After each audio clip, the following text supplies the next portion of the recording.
so पक्कै हामी German भाषा सिक्दैछौँ भने हामी सुरुमा जर्मनीलाई के भनिन्छ त त्यो नै भनौँ है त सुरुमा बुझौँ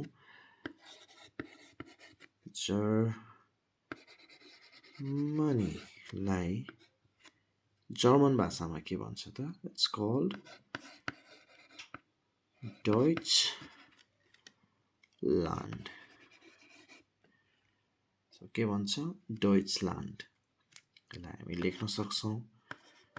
डोइचल्यान्ड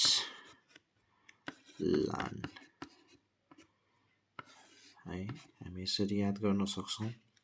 सो त्यसपछि आउँछ त्यसो भए ल्याङ्ग्वेजलाई के भन्छ जर्मनीको भाषालाई भन्छ सजिलो छ डोइच याद गर्नुहुन्छ के भन्छ डोइच हो हामी यो पनि याद गर्नु पर्यो सिम्पली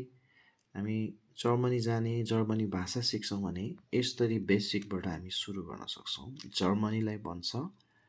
डोइचल्यान्ड अनि ल्याङ्ग्वेज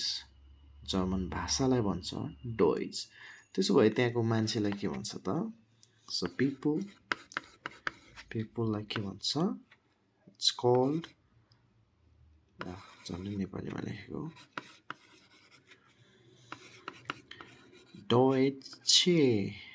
ई एउटा आएर सो इट्स कल्ड डोइचे सुरुमा हामी यो तीनवटा कुरा याद गरौँ सुरुमा जर्मनीलाई डोइचल्यान्डमा जर्मनी भाषामा के भन्छ जर्मनीलाई जर्मन भाषामा इट्स कल्ड डोइचल्यान्ड